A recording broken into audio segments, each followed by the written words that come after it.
డీమోంటీ colony 2 vengeance of the unholy అనే తమిళ్ నుంచి తెలుగుకు డబ్ అయినటువంటి సినిమాలో కథానాయికగా అద్భుతమైన అందాలతో అద్భుతమైనటువంటి పర్ఫార్మెన్స్తో ఆకట్టుకున్న ప్రియా భవానీ శంకర్ మెయిన్ రోల్ చేయగా అరుణిధి తమిళరసు ద్విపాత్ర అభినయంతో అలరించాడు. అట్లాగే అరుణ్ పాండ్యన్ మనకి ఒకప్పుడు కండల్తో అద్భుతంగా కనిపించినటువంటి నటుడు.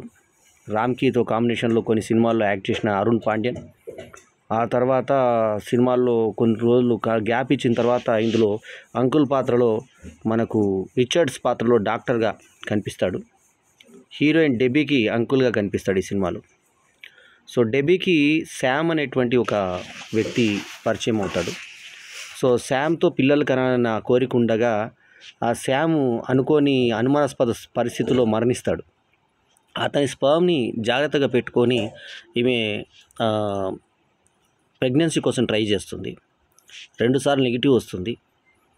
ఆ ప్రయత్నం అంటే టెస్ట్లు ద్వారా ట్రై చేస్తుంటే తర్వాత చివరిలో పాజిటివ్ వచ్చే రిపోర్టు ఆమె నాటకీయంగా తీసుకోదు. ఆమె ఎందుకు తీసుకోదు దానికి రీజన్ కరెక్ట్ ఇవ్వలేదు డైరెక్టరు.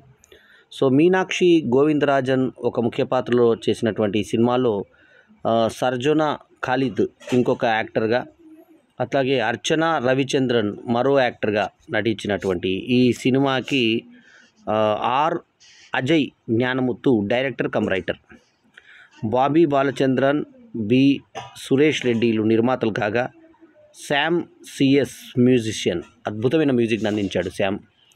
సో ఇక ఈ సినిమా గురించి వస్తే జనరల్లీ క్రైమ్ ఎలిమెంట్తో వచ్చేటువంటి హారర్ పిక్చర్లో సెక్స్ అనేది జనరల్లీ రొమాన్స్ సెక్స్ అనేది ఉంటుంది. కానీ సినిమాలో ఎక్కడ కూడా చిన్న అసభ్యత కానీ రొమాన్స్ కూడా లేకుండా, ఒక లిప్ లాక్ లేకుండా, హీరోయిన్ పోస్చర్ కానీ ఎక్కడ కానీ రివీల్ చేయకుండా చాలా జాగ్రత్తగా అసలు ఎంత హోమ్లీగా అంటే హీరోకి హీరోయిన్కి మధ్యలో సంబంధం బ్రో అని ఫస్ట్ నుంచి లాస్ట్ దాకా అట్లాంటి పరిస్థితిని చివరి దాకా మెయింటైన్ చేసిన సినిమా నాకు తెలిసి ఈ మధ్యకాలంలో ఇట్లాంటి మంచి పవిత్రమైన రిలేషన్స్తో ఉన్నటువంటి సినిమా రాలేదు. సినిమాలో కనీసం ఎక్కడో దగ్గర ఒక గర్ల్ ఫ్రెండో ఎవరో రొమాన్సో ఏదో ఉంటుంది, కానీ అట్లా కూడా కాకుండా చాలా జాగ్రత్తగా హీరో హీరోయిన్ల మధ్య సంబంధం ఒక అన్నదమ్ముల సంబంధం లాగా పెట్టి బ్రో అని పెట్టారు.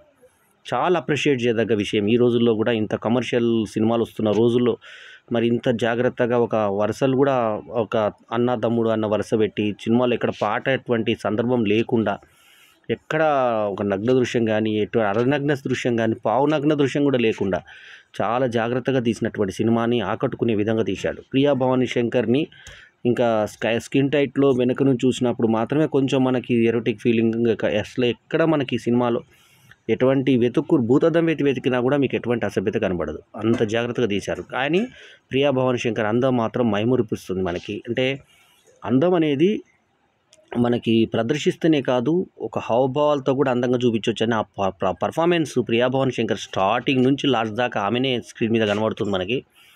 ఎక్స్ట్రాడినరీ పర్ఫార్మెన్స్ ఇచ్చింది. సో ఇందులో తమిళరసు కథ వెరైటీగా ఉంటుంది. అది ఎంత బాగా తీసుకున్నారంటే, ఒక వ్యక్తి, ఆయనకి 2 భార్యలు, ఆయనకు 3 పిల్లలు. సో ఆయన ఏం చేస్తారంటే ఆ 2 భార్యలకు సంబంధించినటువంటి ఆస్తులు వాళ్ళకు ప్రాబ్లం రాకూడదని లాయర్ ద్వారా ఒక 60 రోజులకు, తను చనిపోయిన 60 రోజులకు అది వీలునామాని రిజిస్టర్ చేయించి తీస్తాడు. అందులో మొదటి భార్య కొడుకుకి 25%, మొదటి భార్య కుమార్తెకి ఒక 5%, రెండవ భార్య కుమార్తెకి కొడుకుకి 70% రాస్తాడు. ఇది వాళ్ళకు పగ అయిపోతుంది. ఆ 70% రాయబడ్డ వ్యక్తి పేరు శ్రీనివాస్. అతను వీళ్ళకి దూరంగా ఉంటాడు. ఈ శ్రీనివాస్ గాను ఈ మొదటి భార్య కొడుకుగా చేసిన వ్యక్తి 2 కూడా తమిళ రసే, డబుల్ యాక్షన్. సో ఇక్కడ అతను చంపేద్దామనే కసిలో ఉంటాడు. తను మొత్తానికి అనుకోకుండా యాక్సిడెంట్లుగా అతను ఏంటంటే ఒక పై భవనం నుంచి పడి ఒక నిర్మాణంలో ఉన్నటువంటి ఒక పిల్లర్ చువ్వలకి ఇరుక్కొని చచ్చిపోతాడు. అంటే చచ్చిపోయాడని మనం అనుకుంటాం, కానీ అతని ఆత్మ ఇంకా కొట్టుమిట్టాడుతూ ఉంటుంది. సో ఈ ఆత్మ డిమోంటీ కాలనీలో తిరుగుతూ ఉంటుంది. అయితే ఇక్కడ ఆయన దేని మీద ఉంటాడంటే వెంటిలేటర్ మీద ఉంటాడు. అతన్ని ట్రీట్ చేస్తున్న డాక్టర్ రిచర్డ్స్, అతను అరుణ్ పాండ్యన్ చేశాడు, అద్భుతంగా చేశాడు అతను. కాకపోతే ఈ పెదవుల మీద కొంచెం తెలుపు రోగం వచ్చినట్టుగా, ఆ తర్వాత మొహం అంతా మొదటి నుంచే నలుపు ఉంటాడు కాబట్టి ఆయన ఇంకా సన్నబడేసరికి అసలు నిజంగా అప్పుడు మనం చూసిన కండలు తిరిగినటువంటి అరుణ్ పాండ్యనే ఇతను అనిపిస్తుంది మనకి. కానీ పర్ఫార్మెన్స్ చాలా బాగా చేశాడు, అంకుల్గా సరిపోయాడు. సో ప్రియా భవానీ శంకర్ ఏమో డెబ్యూ పాత్రలో యాక్ట్ చేసింది. ఆమెనేమో ఈ క్యారెక్టర్ మీద తన భర్త దాని మీద తిరుగుతూ ఉంటుంది. ఇక్కడ ఒక 666 అనేటువంటి ఒక అంకెల గారడి ఉంటుంది. అదేంటంటే ప్రతి 6 సంవత్సరాలకి 6వ నెల 6వ తేదీ అంటే జూన్ 6వ తేదీన ఒక బుక్ చదివిన వాళ్ళు చచ్చిపోతూ ఉంటారు నాటకీయంగా. అది 6 సంవత్సరాలకే జరుగుతూ ఉంటుంది. ఆ బుక్ లైబ్రరీలో ఎవరెవరు తీసుకెచ్చారో దాని మీద చూసి దాని మీద పరిశోధన చేసి దాన్నే సినిమా డిమాంటి కాలనీకి వచ్చి చచ్చిపోతూ ఉంటారు. అందులో 2 అమ్మాయిలు ఇది ఏంటి బుక్ చదువుదామని చెప్పేసి కాలేజీలో అంటే అక్కడ ముగ్గురు మాయమైపోయి ఇక్కడ తేలుతారు. మీరు నమ్ముతారో లేదు నిజమని చెప్పేసి పోలీసులకు చెప్తారు. సో పోలీసులు ఇక్కడ డాక్టర్ టీము వీళ్ళందరూ ట్రై చేస్తుంటే ఇంతలో ఇతను తన సవతి సోదరుని చంపాలనుకుంటే ఒక చిన్న బుద్ధిస్టులు టిబెట్ నుంచి వచ్చినటువంటి బౌద్ధ గురువులు వాళ్ళు ఈ దయ్యాన్ని ఆపాలని చెప్పి ప్రయత్నంతో వస్తారు. సో వచ్చినప్పుడు ఈ ఒకరైతే డెమాంటి కాలనీ అంటే మనకు మొదటి పాటలోనే మనకు చూపిస్తారు, ఒక విదేశస్తుడు డెమాంటి అనే అతను ఆత్మగా తిరుగుతున్నాడు ఒక ప్లేస్లో అని. అటువంటి ప్రదేశానికి ఈమె ఫస్ట్ వాళ్ళ స్పిరిట్స్తో మాట్లాడే ఉద్దేశంతో ప్రియా భవానీ శంకర్ వెళ్తే అక్కడ హెల్ప్ మీ అని రాసి ఉంటుంది. ఆ హెల్ప్ అనేది ఎవరు అడుగుతారంటే ఇక్కడ ఈ శ్రీనివాస్ ఆత్మ అడుగుతుంది అన్నట్టుగా చూపించారు మనకి. సో శ్రీనివాస్ని చంపేస్తే నువ్వు కూడా చచ్చిపోతావురా వెధవా అని చెప్పేసి లాయర్కి చెప్తారు. లాయర్ చేసిన అతను చాలా అద్భుతంగా చేశాడు, గడ్డంతో యేసుదాస్ లాగా చూడడానికి యేసుదాస్ లుక్తో ఉంటాడు అతను. సో ఎంతకు చచ్చిపోతారంటే ఒకటే కారణంతో పుట్టిన పిల్లలు మీరు, ఇద్దరు భార్యలు వేరు వాళ్ళకి పుట్టినా ఒకటే కారణంలోంచి మీరు విభజించబడ్డ వాళ్ళు అని చెప్పి నీ మరణం ఆయన మరణం ఒకటే, నీకేం జరుగుతుందో అతనికి అదే జరుగుతుంది, నువ్వు కనుక అతను చంపాలనుకుంటే నువ్వు చచ్చిపోతావు అని చెప్పి ఒక తిరకాసు ఐడియా చెప్తే అతను ప్రియాని భవానీ శంకరు మొత్తము బౌద్ధ గురువు ముగ్గురు కలిసి లాస్ట్లో ఆ దయ్యాన్ని పరిశోధించడం, ఆ దయ్యం ఏ రకంగా ఎదుర్కొన్నారు వీళ్ళు, ఆ మెయిన్ దయ్యము ఎవరు ఏం జరిగింది అనేది మిగతా కథ. సో లాస్ట్లో ఈ మధ్యలో ఈ శామ్ వస్తూ పోతుంటాడు, ఆత్మ వస్తూ పోతుంటుంది, ఈమెతో ఏదో మాట్లాడాలని ప్రయత్నం చేస్తూ ఉంటాడు ఈమెతో.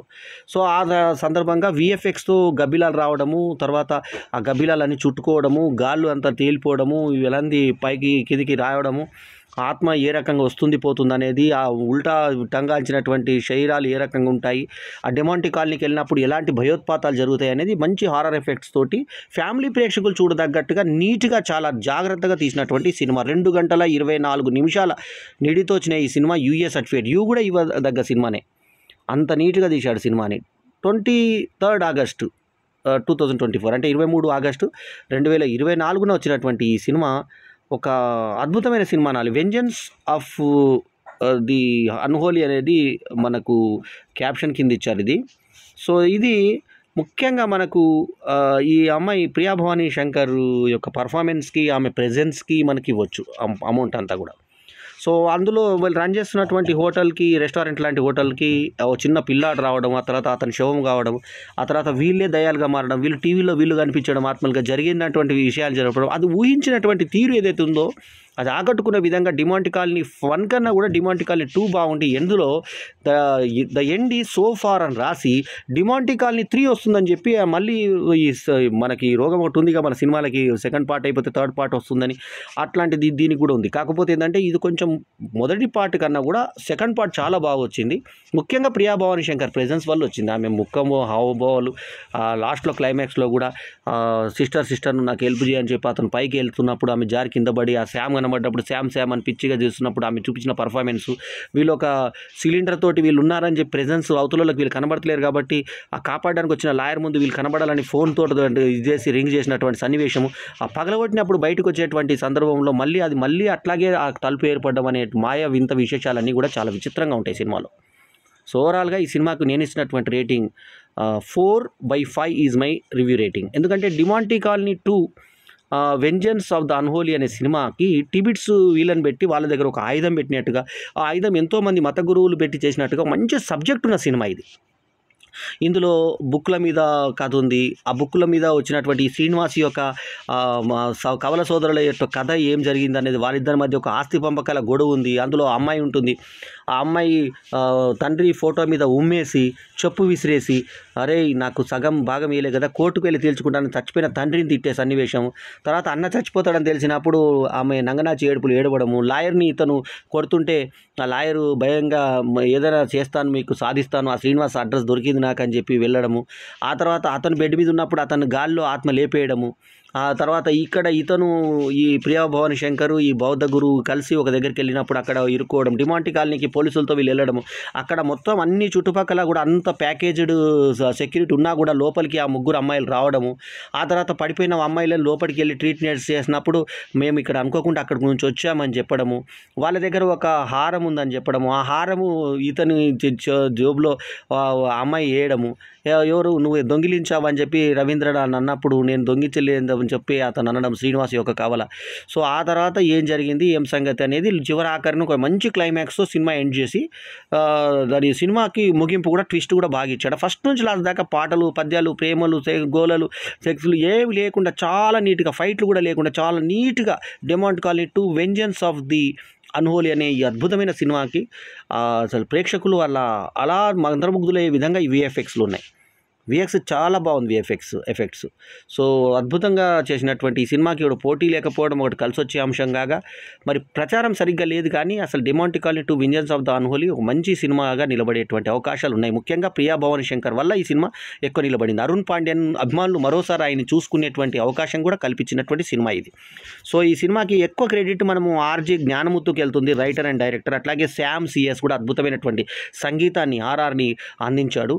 సో పాటలు పద్యాలు లేకుండా సినిమాలో ఒక సోదర సంబంధంగా హీరోయిన్లను చూపించడం, అంటే వాళ్ళు బ్రో అనే పిలుస్తుంది, నీకు నమ్మకం లేకపోతే బ్రో నువ్వు ఇట్లా అయిపోతావు అట్లా అయిపోతావు అంటుంది. ఇతను కూడా అంతే పవిత్రంగా చూస్తాడు. చివరి దాకా ఒకటే గదిలో ఉన్నా కూడా వాళ్ళిద్దరి మధ్య ఎటువంటి ఒక అఫెక్షన్ కానీ ఎరెక్షన్ ప్రాబ్లమ్స్ కానీ ఎటువంటివి లేకుండా చాలా నీట్గా డీల్ చేసినటువంటి అతని ఆలోచనకు హ్యాట్స్ ఆఫ్ అజయ్ జ్ఞానముత్తు వారికి. అట్లాగే నీట్గా సినిమాల్లో ఎటువంటి ఇవి అశ్లీల సన్నివేశాలు లేకుండా, జనరల్లీ హారర్ సినిమాల్లో పెడతారు కదా అట్లాంటి ఏమీ లేకుండా చాలా జాగ్రత్తగా తమిళ రసూల్ నటన కానీ, ప్రియా భవాని శంకర్ నటన కానీ, అరుణ్ పాండ్యన్ రిచర్డ్స్గా ఆయన చేసిన నటన కానీ, అట్లాగే లాయర్గా చేసిన అతను చాలా బాగా చేశాడు. అట్లాగే అర్చన రవిచంద్రను, తర్వాత మీనాక్షి గోవిందరాజను, తర్వాత ఖాళీదు, వీళ్ళందరూ కూడా బాగా ఆకట్టుకుని ఆ పాత్రలకు తగ్గట్టుగా వ్యక్తులందరూ ఉన్నారు. ఖాళీ చేసిన పాత్ర ఏంది, శ్యామ్ పాత్ర బాగా చేశాడు. అతను అప్పుడప్పుడు వచ్చిపోతుంటాడు అతను ఆత్మలాగా. చివరి ఆఖరినే నేను పాజిటివ్ అయ్యాను, నేను నీ కొడుకుగా పుడుతున్నానని చెప్పి భార్యకి ఈమెకి చెప్పడం, హీరోయిన్కి ప్రియా భవాని శంకర్ చెప్పడం. ఇక్కడ ఈమె కథ, అక్కడ ఈ కవలలు ఇద్దరు మంచిగా ఉన్నారు అన్నట్టుగా మళ్ళీ 6 సంవత్సరాల తర్వాత కనుక అది బ్రేక్ చేస్తే ఇది బ్రేక్ అయిపోతుంది డిమాంటి కాలనీలో, ఇంకా మళ్ళీ ఇటువంటి జరగదంటే అలా జరగడానికి అవకాశం ఉంటే మేము చేస్తాం ఖచ్చితంగా అని చెప్పి ఆ శ్రీనివాస్ తర్వాత కల్వాల అనుకోవడము. ఆ కవల అనుకున్న తర్వాత డిమాంటి కాలనీ 3కి లీడ్ ఇస్తూ the end is so far అంటూ ముగించడం బాగుంది. ఇంటర్వెల్ ఆఫ్ కూడా చాలా మంచి టెంప్టింగ్ మీద ఇంటర్వెల్ ఇచ్చారు. మొత్తం ఒక హారర్ సినిమా కావాల్సిన అన్నిటికంటే ఎక్కువే ఉన్నాయి దీనిలో. ఫార్ములా బేస్డ్ ఫిలింగా అద్భుతమైన పిక్చర్గా Demonte colony 2 vengeance of the unholy ఒక ప్రయోగంగా చెప్పాలి. ఎందుకంటే ఇటువంటి మన వీళ్ళ భావోద్వేగాలు, ఈ రకమైన రొమాంటిక్ భావోద్వేగాలు లేకుండా ఒక పిక్చర్ని కూడా ఇంత బాగా తీయొచ్చు. ఒక మానవ సంబంధాలని ఒక బ్రదర్ సంబంధంగా, ఒక అన్న చెల్లెల మధ్యలో సంబంధంగా చూపించి అద్భుతంగా టేకప్ చేసినటువంటి అజయ్ జ్ఞానముత్తుకు మరోసారి అభినందనలు తెలియజేసుకుంటూ ఈ సినిమాకి ఇందాకే చెప్పినట్టుగా మరోసారి 4/5 ఈజ్ మై రివ్యూ రేటింగ్. ఈ రివ్యూ కనుక మీకు నచ్చితే లైక్ చేయండి, కమెంట్ చేయండి, షేర్ చేయండి, మా ఛానల్కు తప్పకుండా సబ్స్క్రైబ్ చేయండి. ఎల్లప్పుడూ మీ ఆదరాభిమానాలను ఆశించే మీ ఆల్రౌండర్ స్టార్ బల్యం వేణుమాధవ్. నమస్తే, జై హింద్.